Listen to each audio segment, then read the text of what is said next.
Leo, you know that moment when you open your mouth to speak English? Oh, I know exactly what you mean, Mia. That feeling where you have all the perfect grammar rules memorized? You have the vocabulary, you know the past perfect continuous tense. Exactly. But then nothing comes out, right? Or what comes out is super slow because you're internally conjugating verbs. Yes, that little internal editor is working overtime. It's like a tiny strict teacher living inside your head, constantly grading your sentences. That's the problem we want to talk about today. That huge gap between knowing the rules and actually using them naturally. It's the difference between learning about swimming and actually jumping in the pool. Absolutely. So, hi everyone. I'm Mia. And I'm Leo. Welcome to the English Blend. We are here to help you get over those little speaking hurdles. Today's topic is super practical, voice note practice. How to use those simple voice notes to smash through that mental block and find your fluency. Because let's be honest, who doesn't send voice notes these days? Everybody uses them. It's an everyday communication tool. We use them for work, for friends, for quick updates. And they are perfect for low-pressure English practice. No one is watching you, right? Exactly.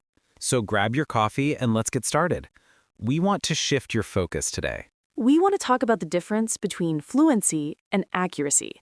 These two words are often mixed up.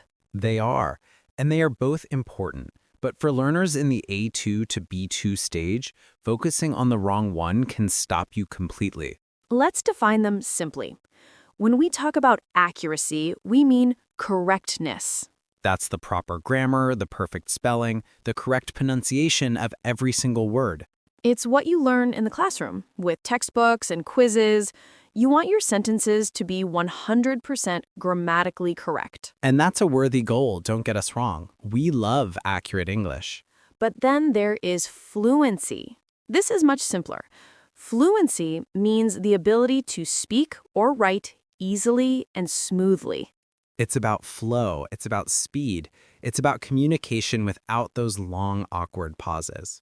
The key concept here is that fluency is about communication, not perfection. That's our theme today. Imagine you are ordering coffee at a cafe, a very common scenario. If you say, I want coffee black, that is inaccurate. It should be, I want a black coffee. But did you get your point across? That's our first phrase for today. To get your point across means to successfully communicate your intended message. And yes, you did get your point across. The barista understood you perfectly. That is fluent communication, even if the grammar wasn't perfect. If you stop and spend 30 seconds internally debating whether you need the article a or if black should be before or after coffee, you lose the fluent moment. You know, it's those moments of overthinking that create the barrier. That's why we often say, if you are accurate but not fluent, you're often silent. Ooh, I like that. Accurate but silent. Fluency requires taking those small risks. And voice notes are perfect for risk-taking, because they aren't happening face-to-face. Exactly. But let's dig into why grammar specifically causes this block for so many learners. It's the constant need for validation. We are taught that grammar rules are rigid laws that must never be broken. And if you break them, you fail the test. But real-life communication is not a test. No, it's a negotiation. People are usually very forgiving if you have a mistake, as long as they understand the core message. When you speak, your brain is doing so many jobs at once. It's listening, processing the meaning, finding the right words, and trying to remember the correct pronunciation. And if you add the job of check every verb tense, check every preposition, the system crashes. It's like trying to run 1,000 apps on a very old phone. It just freezes up. That freezing up is often called the grammar block. We need to train our brains to prioritize message delivery over grammatical perfection in the moment of speaking. Think about your native language. Do you stop and check if you used the subjunctive correctly when talking to your friend? Never. We speak automatically because we learned the language in chunks and through massive exposure, not rule by rule. And that leads us perfectly into the idea of learning language in chunks.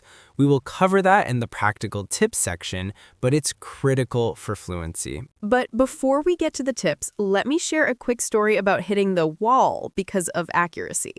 This relates to our second useful phrase, to hit a wall. Oh, I love a good story. What happened, Mia? So a few years ago, I was traveling in Italy. I had studied Italian grammar for months. I knew all the formal rules. I felt very accurate. You were ready to impress them with your perfect verbs. Absolutely. I walked into a small, non-touristy cafe to order a simple sandwich. A relatable, everyday example. I had the entire request perfectly formed in my head, using the correct polite phrases, the right articles, and the proper conditional tense for ordering. The perfect sentence. I started to speak very slowly, focusing intensely on each ending, but the waiter interrupted me immediately. Why? Because I paused too long between words. The native speaker hears a long pause and thinks you are finished, or perhaps that you are having trouble. So they jump in to help or just move the conversation along. Exactly. He thought I was done after the first 2 words. I tried again, sped up a little, made one tiny grammar mistake on a pronoun, a very small mistake. Did he correct you? No, but I immediately stopped myself and tried to fix it, saying, "No, wait, it should be." And I froze, totally confused, embarrassed, and flustered. You hit a wall, meaning you reached a point where progress stops, usually due to stress or difficulty. Total wall. The entire conversation broke down, and eventually I just pointed at the menu. I failed to get my point across, even though I knew the textbook answers. That is the perfect illustration of how accuracy chasing can destroy fluency. You had the knowledge, but not the flow. The moral of the story is that small errors are not the end of the world. That's our third key phrase. That phrase means the situation is manageable and not nearly as bad as you think it is. If you make a mistake ordering a coffee, trust me, it's not the end of the world.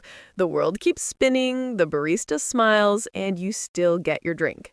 We need to embrace the small errors as part of the process, Mia. They are proof you are speaking. Okay, so we've defined the problem. Overthinking grammar blocks fluency. And fluency is all about communication. Now, how do we fix it using this simple tool, the voice note? Let's get into the practical tips. We have 5 simple steps that our learners can start using today. These are designed to minimize that internal editing and maximize your flow. Practical tip 1, the 3-second rule. This is critical. Tell us more about the 3-second rule, Leo. When you are recording a voice note or speaking in general, your goal is to speak without stopping for more than 3 seconds. 3 seconds is a long time when you are nervous, but it's very short in conversation. If you stop longer than 3 seconds because you are searching for the perfect word or the perfect tense, you must force yourself to say something, even if it's a filler. So instead of silence, say, or, or let me think about that, or I mean. Exactly. Those fillers are the oil in the machine.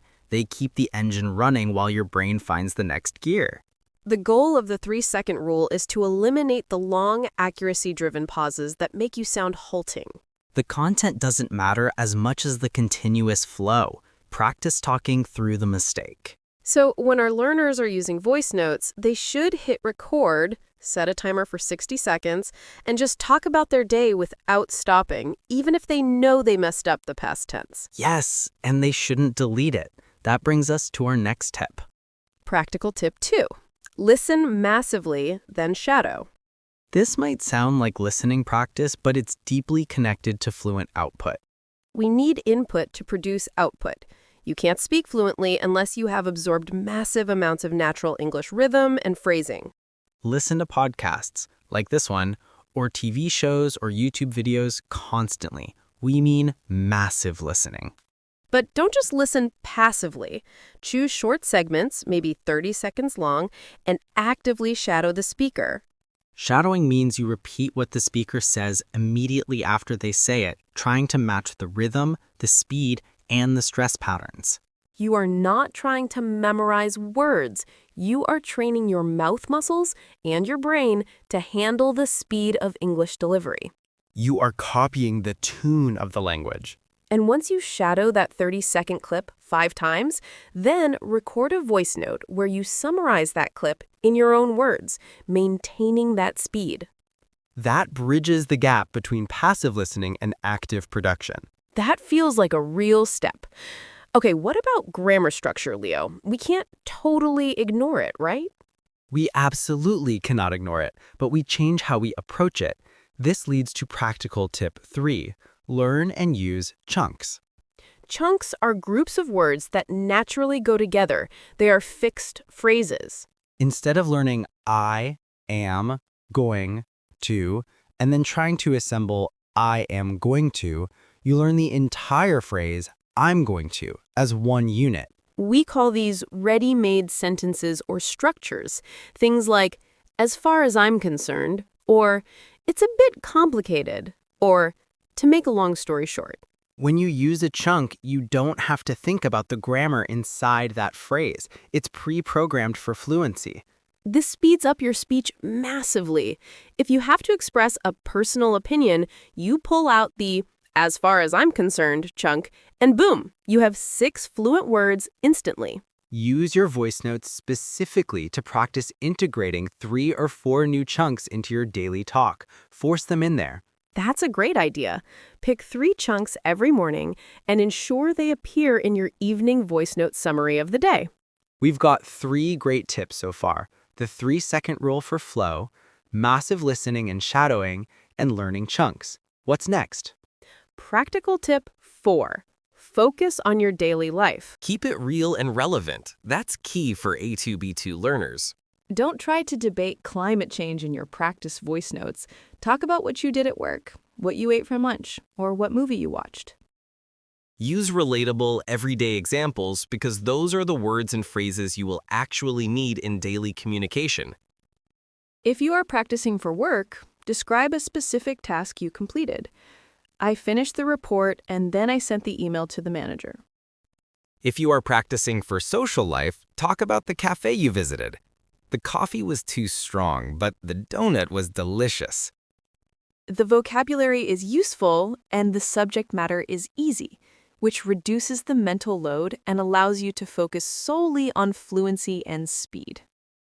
The simpler the topic, the easier it is to obey the 3-second rule. And finally, practical tip 5. Send real voice notes to real people. Take it out of the simulation room. This is where the magic happens.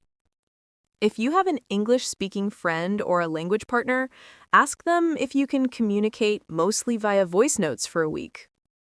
The stakes are slightly higher because you know they will listen, but it's still asynchronous, meaning you don't have the pressure of immediate face-to-face response. And the great thing about voice notes is that you can listen back to yourself. This is powerful self-correction.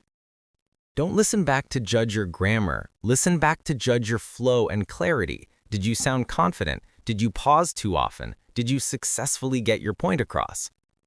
If you did, then success. The small grammar error is not the end of the world. It's part of your unique voice. That brings us back to our core concept. Fluency is communication, not perfection. Let's review those 3 phrases we learned today, Mia, because they are fantastic additions to any conversation toolkit. The first was to get your point across. This means to communicate successfully. Example, my presentation wasn't perfect, but I think I managed to get my point across. Perfect. Our second phrase was to hit a wall. This is when you reach a barrier or stop making progress. For example, I was practicing my voice notes every day, but I started to hit a wall when I tried to use the passive voice. And the solution to hitting that wall is often to step back and focus on flow. And the third phrase, which is a great stress reliever, not the end of the world, meaning it's not a serious problem. I forgot the name of the meeting attendee, but hey, it's not the end of the world. I'll just ask someone later. Exactly. Apply that sentiment to your grammar mistakes. Let's summarize the whole episode now, Leo. What are the 2 big takeaways? The big takeaway is the mindset shift. Prioritize flow over flawless grammar. Fluency means speaking smoothly and continuously, even with small errors. Accuracy means being perfectly correct. Focus on the flow. And the way to practice this low-stakes flow is through voice notes, using our 5 practical tips. Quick recap of the tips. 1, the 3-second rule. Keep the conversation moving. 2.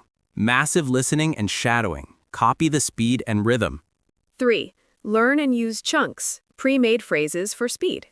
4. Focus on daily life. Keep the topic easy and relevant. 5, send real voice notes. Practice the real deal. If you can do these things, you will quickly find that your tiny internal editor starts to quiet down. You will stop freezing up every time you need to speak. You will gain that precious momentum. You will be able to get your point across without worrying that you might hit a wall. Because even if you do, it's not the end of the world. Love it. We hope this episode encourages all our A2 to B2 learners to try a voice note challenge this week.